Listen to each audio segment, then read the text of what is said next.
I feel like we're spending too much time focusing on Cierra and Olandria when we should be focusing our energy on Nick and like maybe questioning that a little bit more.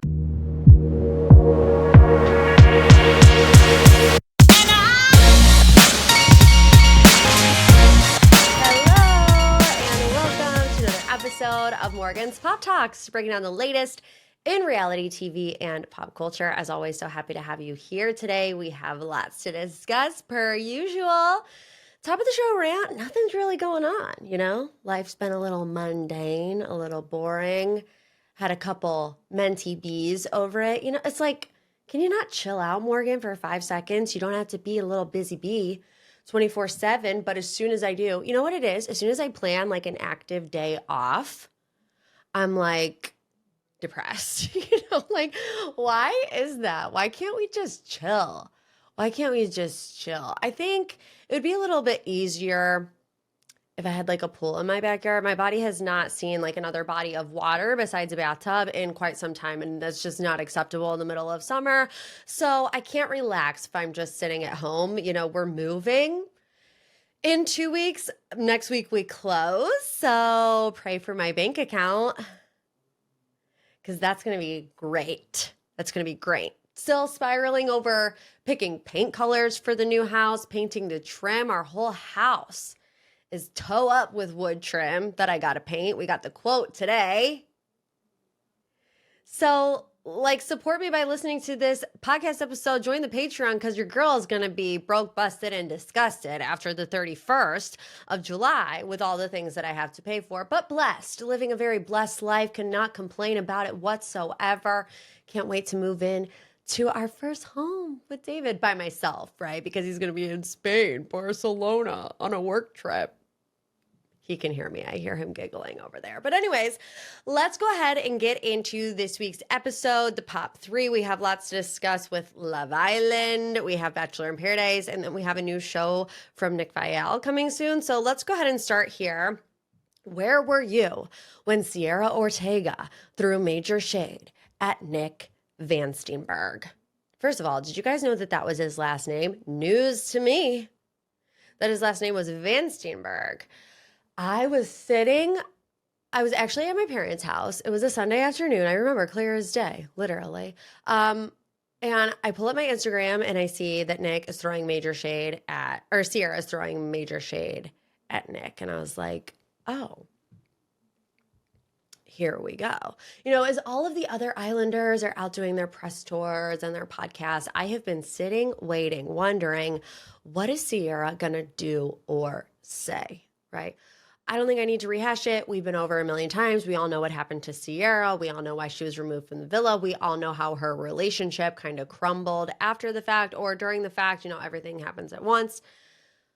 But this is our first like spiteful post from Cierra because at first she was showing some subtle support for Nick Olandria. You know, she was liking edits about them. She wrote at one point on IG, and for the Nick Olandria Nation, there are two people I care deeply about and absolutely adore. I've always wanted nothing but happiness for each of them in this experience that has never and will never change. Then Sunday rolls around and we get a post, okay? A post. She did that viral TikTok trend where it says, "You look happier." And then she says, "Thanks. I booked a flight to Mykonos after surviving the villain edit on reality TV, and I didn't end up with the guy who never actually liked me and wanted my friend the entire time." Almost got a little snot bubble because that just took me out. Where to even begin? There's so much to unpack in such a tiny little video of her, you know, putting on her little shawl in Mykonos. I think the first reaction for a lot of people was like, villain edit? Is the villain edit in the room with us? Now, I don't know what she's referring to specifically, right? There could be a couple things that she's referring to from what I've seen. You know, people assume that she's talking about the fact that she got removed from the show. I don't really think that that's what she's talking about here. I'm thinking about, I don't think it's a villain edit, like, let me be clear, but I think she's referencing the Stand on Business challenge where all of a sudden, you know, up until that point, everybody really loved Shelly, Olandria, and Cierra. Then the stand on business challenge happens, and all of a sudden, those three are mean girls. They just, it's like instantly in the comment section, that label was slapped on them, which up until that point, like, Cierra was not a villain whatsoever. At that point in the season, I thought that her and Nick would go on to win the season of Love Island. There was really no other contenders that were in this deep, right, air quotes, because what, relationship. So, like I said, I don't like how everybody initially threw that mean girl label on there. It was a challenge. People were saying how they felt. I never witnessed Shelly, Olandria, or Cierra be downright mean to people. They weren't cussing people out. They weren't intimidating new bombshells. You know, they weren't doing any of that. So, villain edit, not really. But then she says, I didn't end up with the guy who never actually liked me and wanted my friend the entire time. And I think that's a valid take. Okay, unpopular opinion. I think Cierra has a point. And I've been thinking about this a lot because I've been digesting all of the interviews, right? And I just feel like we need to be asking more questions from Nick. Because when you consider Taylor, okay? Taylor leaves his long-standing connection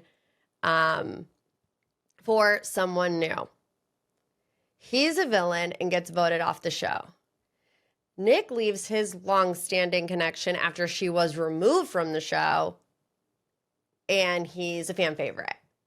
Like, I'm not understanding the difference, really. I know that the huge difference is why Cierra was removed from the villa, but he did not know why she was removed from the villa until now. I feel like we're spending too much time focusing on Cierra and Olandria when we should be focusing our energy on Nick and like maybe questioning that a little bit more, because it's one of two things. One, he really did never like Cierra that much, because you can't convince me that if you really like somebody and they go out the way that Cierra did, that you don't even reach out to them at all after they get removed from the villa. So he really either never liked her, or he does like her and just doesn't know how to navigate it because everyone loves Nick Olandria, and he might even still have a connection with Olandria and doesn't want to jeopardize that. I'm just like, I need Nick to be answering these questions. Also, I just feel like Olandria deserves more than Nick, in my personal opinion. And look, this is coming from somebody who voted for Nick and Olandria as my two favorite individual islanders, right? So while watching the show, I loved them both. I feel like they both have great attributes and character. I just feel like the situation is a little bit shoddy, and I would much rather Olandria had ended up with somebody who was like head over heels in love with her from the jump and saw her for what she was worth sooner than this, you know, sooner than the circumstances that led to this. Do you get what I'm saying? Like, I just wish her and Jalen would have worked out. Honestly, the more I think about it, the more I'm just upset at how that whole situation played out, how the fact that all the boys and some girls chose to keep Taylor, for him to leave Olandria, leave her single when she really could have had something special with Jalen and they could have really won the show together. Just my opinion. But anywho, I also, this might be an unpopular opinion, I saw some people are like, I'm kind of scared to say this.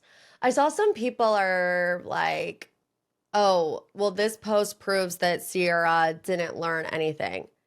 I view them as two completely separate instances. Like,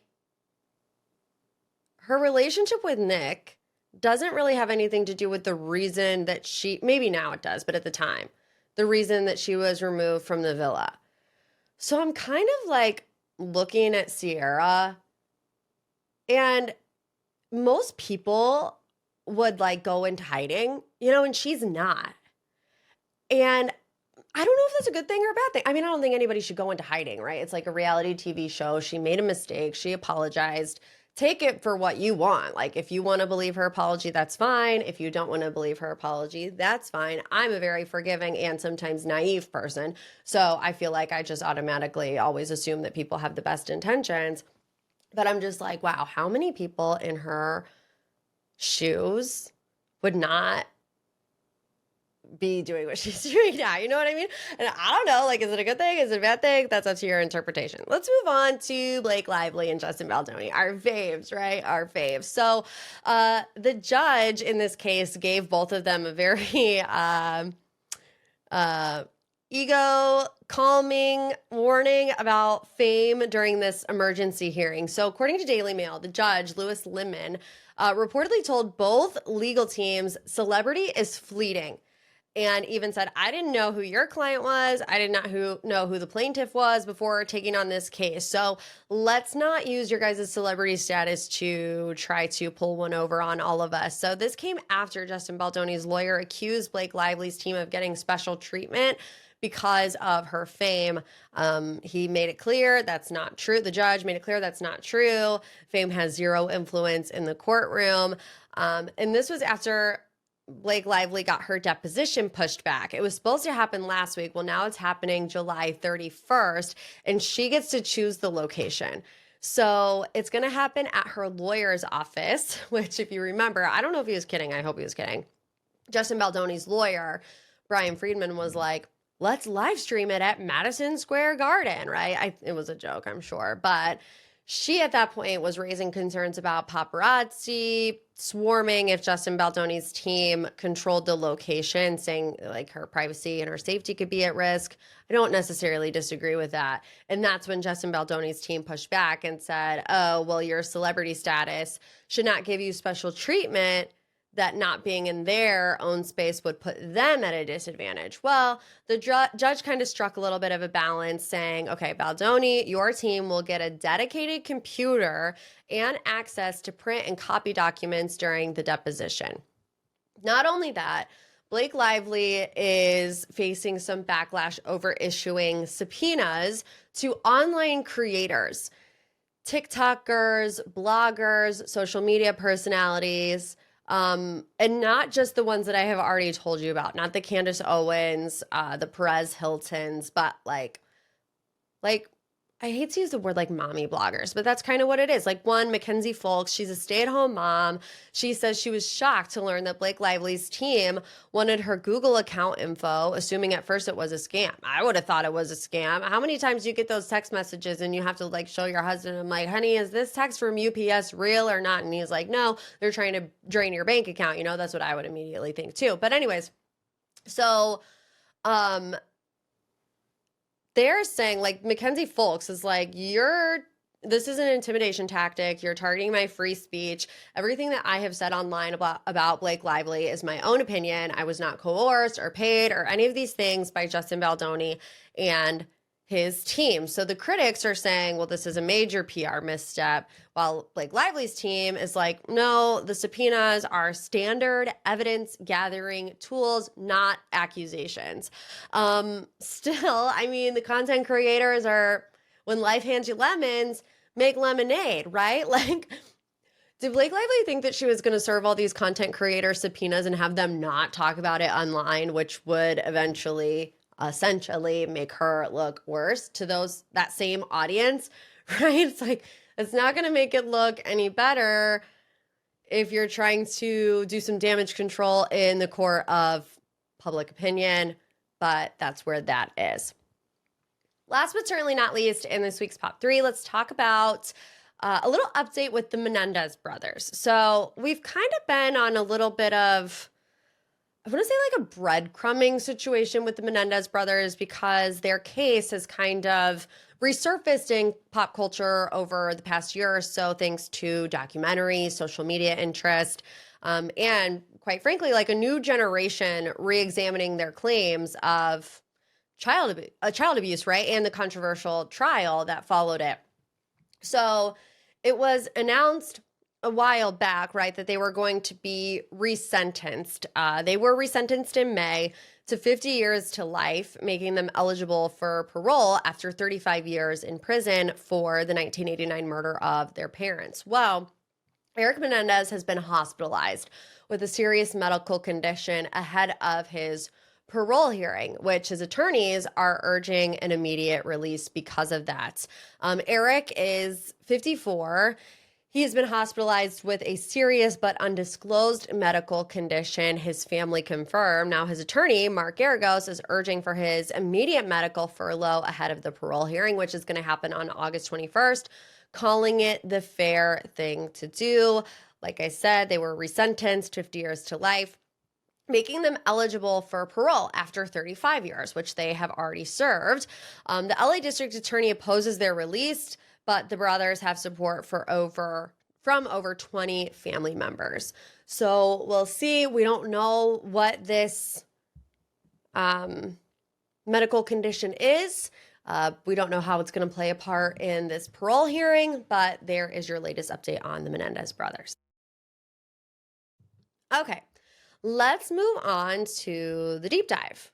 We're deep diving Bachelor in Paradise. Couple episodes in, new format, new showrunner, pulse check on Bachelor in Paradise. Are we loving it? I'm loving it.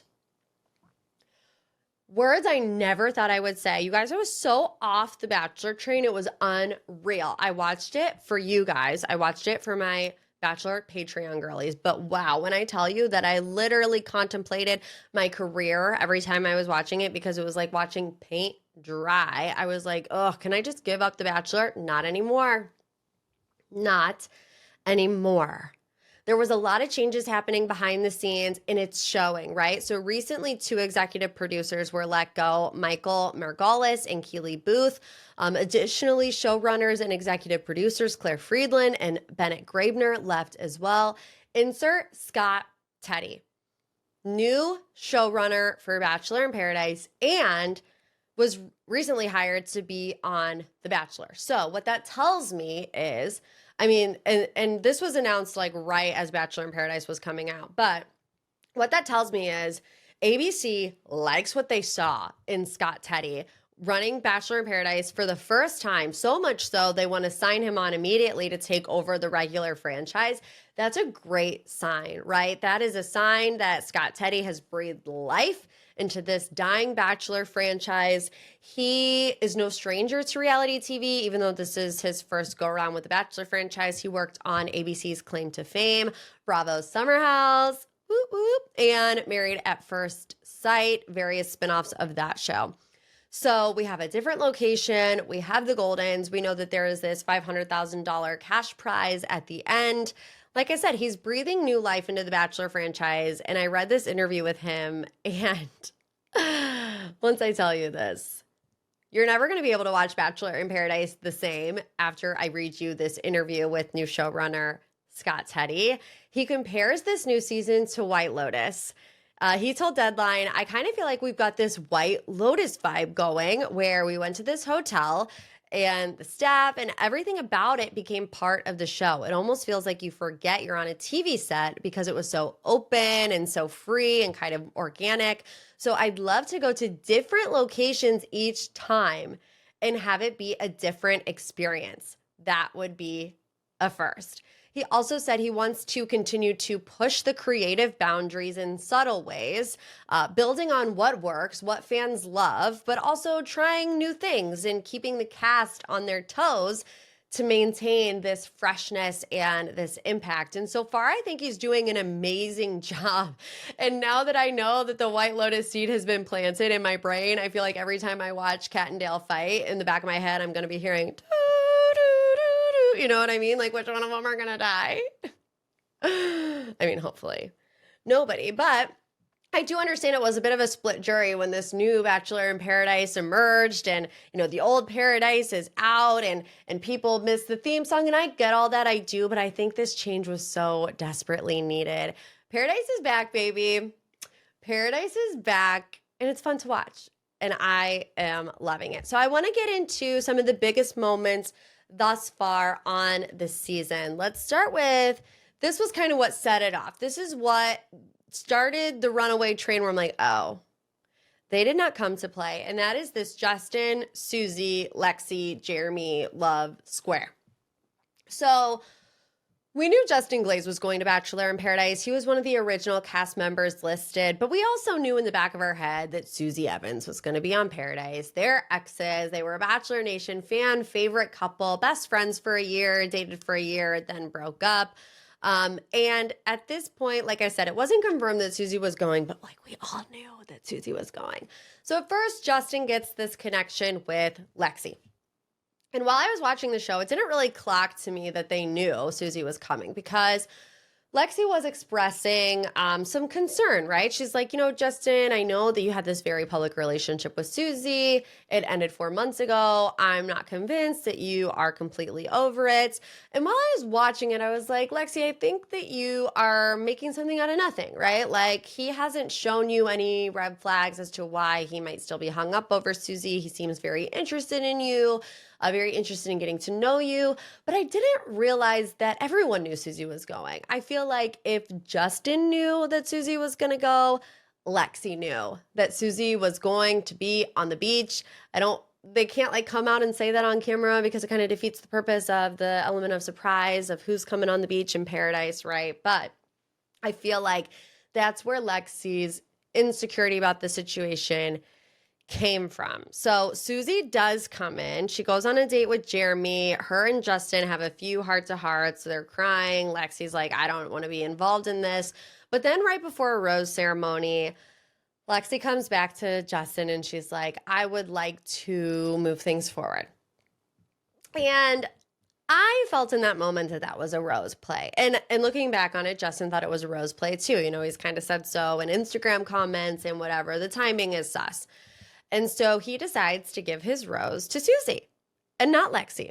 And Susie is like, what? You can't do this. Like, don't save me. Like that's what it's giving. It's like, I don't know why I just got this mental image of Jack from Titanic on the door, pulling Rose up onto the door. Like, I feel like that's what he was trying to do with Susie. Get her up on that door. There's not room. Apparently there is room, but not really. So what happens? Chaos ensues. She declines the rose. What does that mean? Well, in the new Bachelor in Paradise, it means everybody goes home. Justin, Lexi, Susie, bye, sayonara, see ya later. And Jeremy's kind of distraught because he did go on a date with Susie the day before, but he's really into Bailey.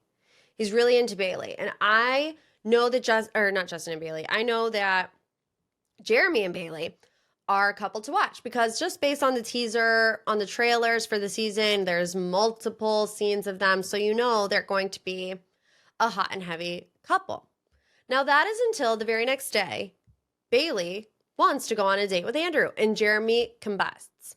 I did not like the way that Jeremy reacted to Bailey asking if she could go on a date with Andrew. If I'm Bailey, I'm not asking. I'm telling you, hey, they got a coffee spa. I'm going with Andrew to get ground up coffee beans massaged on my feet. I'll see you in a couple hours. But Jeremy's not happy at all about Bailey going on the date with Andrew, even though he went on a date with Susie 24 hours prior. And while they're sitting in bathtubs of coffee, Jeremy's in the interview calling Susie, baby, come back. And she's like, nah, I don't think so. After a day, he's in that interview spiraling, calling Susie back. Jail. It would be jail immediately. I can't believe he just did not want Bailey to go on that date. Look, I get it. There's these conversations about only wanting to pursue each other. No, ask me to be your girlfriend and then I won't go on the date. Not this, I only want to focus on you stuff. No, give me the title. Give me the title. And until that title comes, I'm not asking you nothing. I'm doing whatever I want. I will take the coffee beans massaged on my scalp with Andrew by my side. Thank you. What's the question, Jeremy? And honestly, the reaction, huge red flag. I mean, I don't know how you're Bailey. It's you want your guy to be a little jealous. So maybe it's more of a pink flag. But I don't know if you're Bailey, especially there's this little soundbite that comes out later where he's like, somebody says, he said if Susie came down right now, he'd propose to her. Nope. Mm-mm. No, I'm headed back to the coffee spot with Andrew. Let's move on to Kat and Dale. Cottondale. Kat and Dale got in their first little spat of drama this week, and I was waiting for it because we know Kat. We know Kat loves drama. We know Kat's jealous. Her words, not mine, okay? It's fine. The lore of Dale Moss is so crazy to me. Like, the way that we're all sitting there on pins and needles, like waiting for Dale Moss. What's going to come out of Dale Moss's mouth? People have been pitching him as the next Bachelor. I mean, we don't know how this is going to go down with Kat. But the fact that, isn't Dale just such a figment of our imagination? Do you remember a time when he was on Claire Crowley's season for 8 days? They got engaged, dumpster fire, went up in flames. Then he was on this like Netflix tennis rom-com. Then he was like on the Spirit Halloween stores modeling Halloween costumes. And now he's a heartthrob, a Bachelor in Paradise. It's so crazy to me. But anyways, this week, Kat finds out that Dale kissed Allie Joe, but he didn't tell her. He wasn't forthcoming with the information until Kat pried it out of him, right? Dale is like, I didn't tell you I kissed Allie Joe because I deaded it. And I'm so glad that all of us had the same reaction to Dale saying deaded it. It's like, what does that even mean? And the fight between Kat and Dale happened on 2 separate occasions, and my husband missed the first go-around, but thankfully he was sitting next to me the second go-around, and even him, the first thing out of his little South African mouth, he was like, deaded it? What is that supposed to mean? Do we know? I don't know, but if I'm Dale Moss, copyright that immediately. Start selling some t-shirts or some hats with the word deaded on it. Like, if you didn't win that $500,000 at the end of the season of Bachelor in Paradise, start a catchphrase. Instantly a moment, in my opinion. I'm Team Kat in the situation. If you say you're going to be transparent and then dead it, right? Like, don't dead it before you're transparent. And she's like, when was I going to find out this information that you kissed Allie Joe behind my back? When we were watching it back on national television? And then he starts spiraling. This is my ex. And we're like, not a Claire Crowley reference. Fever dream. And then he's like, we have different upbringings. What in the world is that supposed to mean, Dale? What is that supposed to mean? And Kat's like, you don't even know how I was raised, Dale. What do you mean different upbringings?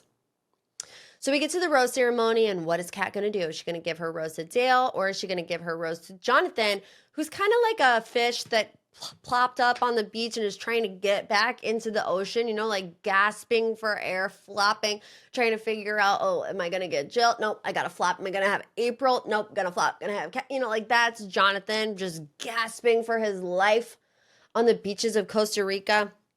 I knew Kat was going to pick Dale. We all knew Kat was going to pick Dale. It was such a ruse, wasn't it? I'm like, there's no way that Kat is going to let go of her connection with Dale because of this argument about him deading it or not. She's not letting Dale out of those talons so easily. Can we talk about the Goldens? Oh my gosh. I have never loved something more than I love each and every Golden I shouldn't say each and every. Most all Golden Bachelor and Bachelorette contestants. I mean, I want to be friends with every single last one of them. They're incredible. They're amazing. They're shining stars. In that same interview with Scott Teti, he was talking about how it's funny because you expect the more traditional Bachelor people to be the ones who are like, wilding out, having fun, wearing their heart on their sleeves, where you might think the older generation might be more reserved. And it's actually the exact opposite. So he says this younger generation, they live in a social media environment. I think they're very sensitive to how they curate themselves. All the chatter and outside world weighs in on what they do, and it's a lot. I think that weighs on how they make decisions. Sometimes it feels very weighted. He says they had a lot of fun in Paradise, but when the Goldens come in, it's kind of like they just flip the script. They're like, what are you worried about?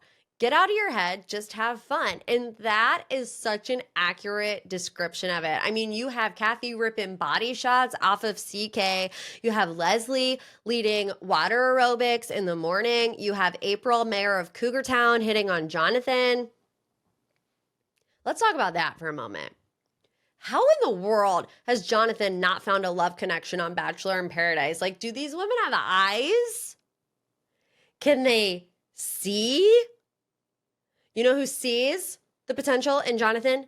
April. She's purring on his chest and Jonathan like looks a little bit scared. It's kind of like that meme. You're probably wondering how I got here. Jonathan's like, why is April purring on my chest? But then we find out that Jonathan hooked up with someone 25 years older than him at one point, and we're like, okay. She said second door on the left. We're like, is this really gonna happen? Looks like it. We've all read the interview with Wells. We get this like little VO of somebody saying, I don't know what kind of paradise this is, but why are the oldies making out with the youngins? And then we see Wells go on these interviews and say, yep, saw that. Can't unsee it. Like money's on April and Jonathan at this point, right? Right? I mean, that was another crazy rose ceremony moment where everybody gets all out of whack because Natasha picks Golden Gary. Leslie was going to give her rose to Golden Gary. She ends up giving it to Kim. I'll get to that in a second. But then April's like, I don't know who I'm going to give my rose to. Kim shuts her down, which like the way that Kim shut her down was honestly kind of weird.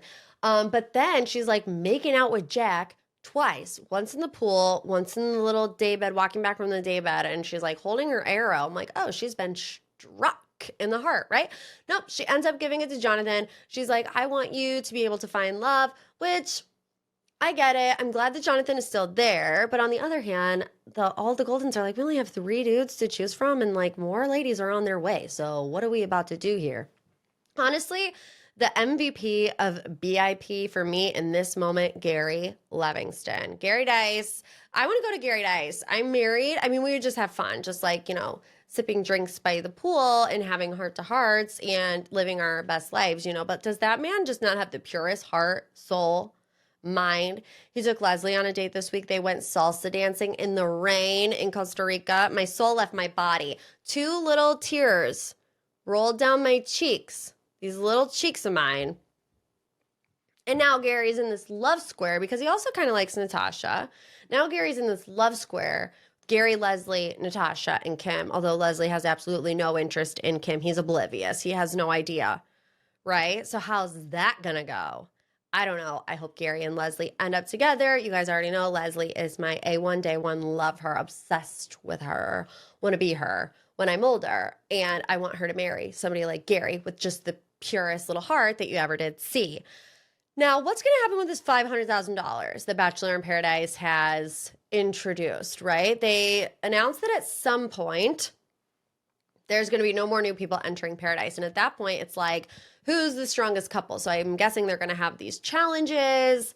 They're going to be doing different things. But like, how are they going to decide who wins this $500,000 cash prize? Is it going to be like similar to Love Island where you either have to choose love or the money, like get engaged or get $500,000? Now that I think would be interesting. Do it the same. Don't do it the same way because you don't want to rip off Love Island too much. They already kind of are. Did you see next week? They're all dressed up as birds. So we are getting a little bit copycat situation, but whatever. It's fine. Have them write down on a little whiteboard. Do you want to get engaged or do you want the money? Have them flip it around at the same time. And that be that.